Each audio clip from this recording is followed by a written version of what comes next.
Hello everyone, I am your teacher for this question. Let me explain it to you now. Question says an electromagnetic wave of frequency V is equal to 3 megahertz passes from vacuum into a dielectric medium with relative permittivity epsilon r is equal to 4. Then option A is wavelength is doubled and the frequency remain unchanged. Option B is wavelength is doubled and frequency becomes half. Option C is wavelength is halved and frequency remain unchanged. Option D is wavelength and frequency both remain unchange. तो हमें बोल रहा है कि electromagnetic wave है जिसकी frequency है 3 megahertz, वो वैक्यूम से एक डाइलेक्ट्रिक मीडियम में जाती है और उस डाइलेक्ट्रिक मीडियम की रिलेटिव परमिटिविटी हमें कितनी गिवन है, 4 गिवन है। तो हमें बताना है कि वेवलेंथ और फ्रीक्वेंसी में क्या चेंज आएगा। तो सबसे पहले तो हमें पता होना चाहिए कि जो फ्रीक्वेंसी होती है वो मीडियम पे डिपेंड नहीं करती है। ओके, तो जब हम वैक्यूम से डाइलेक्ट्रिक मीडियम में भी जाएंगे तो भी फ्रीक्वेंसी सेम रहेगी। तो यहाँ से मैं क्या बोल सकता हूँ कि frequency of electromagnetic wave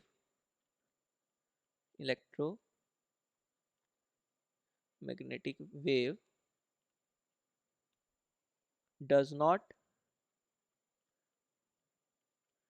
change with medium। Okay, does not change with medium. So यहाँ से मैं क्या बोल सकता हूँ कि जो फ्रीक्वेंसी होगी वो अनचेंज रहेगी। ओके, सो फ्रीक्वेंसी रिमेन्स अनचेंज्ड। ओके, अब हमें बताना है वेवलेंथ के बारे में। तो वेवलेंथ, फ्रीक्वेंसी और स्पीड, इसके बीच में एक रिलेशन होता है। Speed is given as frequency into wavelength. Okay, अब क्योंकि फ्रीक्वेंसी तो चेंज हो नहीं रही, तो यहां से मैं क्या बोल सकता हूं कि अगर फ्रीक्वेंसी कांस्टेंट है so speed is proportional to wavelength, right. V is proportional to lambda. अब हमें फॉर्मूला पता होना चाहिए कि speed of light in vacuum, okay, speed of light in vacuum C is given as 1 upon under root of mu naught into epsilon naught, right? Second is speed of light in medium, speed of light in medium V is equal to 1 upon under root of mu into epsilon। Okay, और so mu और epsilon का formula क्या होता है, mu is equal to mu R relative permeability into mu naught. Similarly epsilon is equal to epsilon R into epsilon naught. Okay, अब जो relative permeability होती है उसकी अप्रॉक्सीमेट वैल्यू होती है 1। ओके, सो यहाँ से मैं क्या बोल सकता हूँ कि mu R is approximately equal to 1। तो यहाँ से mu is approximately equal to mu not.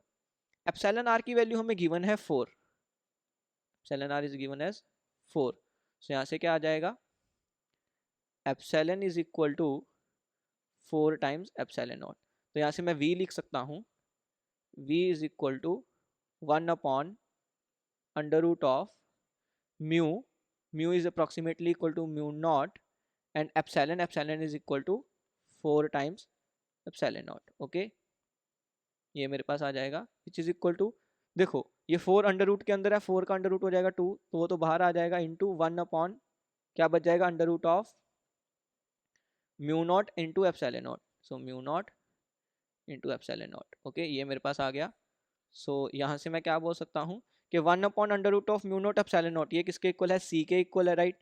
So V is equal to C by 2। Okay, तो मैं क्या बोल सकता हूँ कि जब मैं वैक्यूम से डाइलेक्ट्रिक मीडियम जा रहा हूँ तो जो स्पीड है वो क्या हो रही है, हाफ हो जा रही है। अब स्पीड और वेवलेंथ जो है वो प्रोपोर्शनल है, तो वेवलेंथ भी क्या हो जाएगी, हाफ हो जाएगी। तो यहाँ से मैं क्या बोल सकता हूँ, this implies wavelength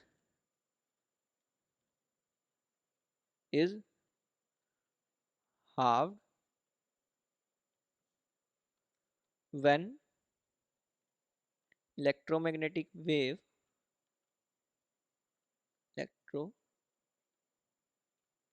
magnetic wave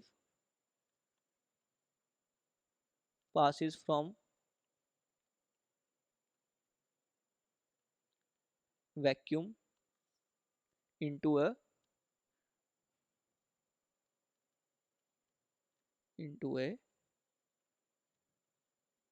dielectric medium. Okay, तो वेवलेंथ जो होगी वो हाफ हो जाएगी और फ्रीक्वेंसी जो है वो अनचेंज्ड रहेगी।